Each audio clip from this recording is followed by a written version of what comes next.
On va rentrer dans le sujet, l'hypertension artérielle. C'est une série qui va se faire sur plusieurs jours. On commence aujourd'hui le lundi 18 mai jusqu'à la fin de la semaine et ça sera autour de l'hypertension. L'objectif, encore une fois, n'est pas de remplacer un médecin, n'est pas d'arrêter un traitement, bien au contraire. Là, c'est dans la complémentarité et surtout comprendre les mécanismes pour pouvoir tout simplement améliorer. Donc, la première chose que nous, on voit en naturo, la toute première chose, c'est d'aller rechercher la cause. Je sais qu'on ne le voit pas très très bien, j'utiliserai d'autres feutres pour la prochaine leçon ou série, mais en tout cas, je vais dicter et donc tu pourras toujours avoir l'information.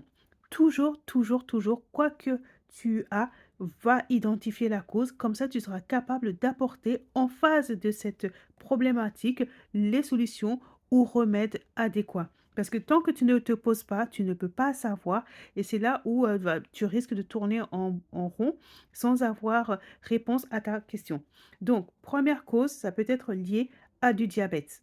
Voilà, donc là, encore une fois, je ne veux pas rentrer aujourd'hui pour cette partie parce que ça risque d'être long. L'objectif, c'est que l'on puisse identifier les causes et ensuite, petit à petit, on va cheminer ensemble. Ensuite, on va parler de l'hypercholestérolémie, c'est-à-dire le cholestérol qui est élevé. Tout ce qui est problème lié à la thyroïde, pareil. Ça peut avoir un lien aussi, ça peut être une cause de l'hypertension artérielle. Tout ce qui est médicaments de type corticoïdes également. Ensuite, on a la sédentarité. C'est le fait que l'on reste toujours posé, assise, à ne pas bouger, ne pas se mettre en mouvement. C'est vraiment important parce qu'en plus, le fait d'être toujours sédentaire, ça peut également avoir un impact sur la lymphe. Mais là, on ne va pas rentrer en détail encore une fois.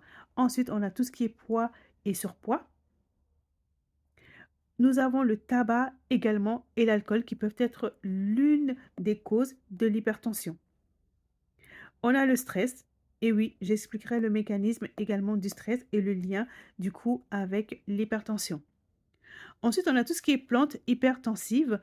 Et effectivement, lorsqu'on prend des plantes, toujours poser la question à la personne qui vend, est-ce que ces plantes ont un impact sur ma tension? Voilà. Par exemple, la réglisse, dans beaucoup de vidéos, je vois les gens qui disent: «Oui, prenez la réglisse». Sauf que la réglisse, pour une personne qui est hypertendue, c'est à éviter. Et ensuite, on va tomber sur tout ce qui est sel, que l'on trouve dans les aliments transformés. Là, notamment dans tout ce qui est, par exemple, les aliments qu'on prend, par exemple, pause déjeuner, où il y a du sel partout. Vraiment, c'est d'aller un peu à la chasse au sel quoi, en fait. Sel ajouté, le trop plein.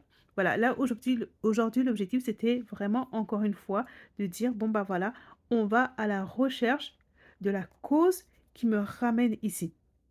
Voilà, la tension élevée. Encore une fois, je ne suis pas rentrée dans la partie, hérédité parce que ce n'est pas mon domaine d'expertise.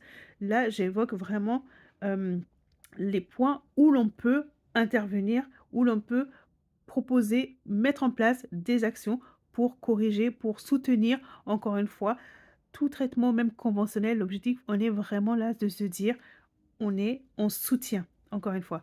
Donc si tu as apprécié, je te laisse partager autour de toi et une chose également que je te propose, en lien, en bio, tu as un lien qui va te permettre de réaliser un quiz et ce quiz a pour objectif de déceler s'il y a du stress en toi. Parce que là, encore une fois, on a identifié lien entre stress et hypertension. Et donc, ça te permet justement, si tu es super stressé, de mettre en place les actions justement pour calmer.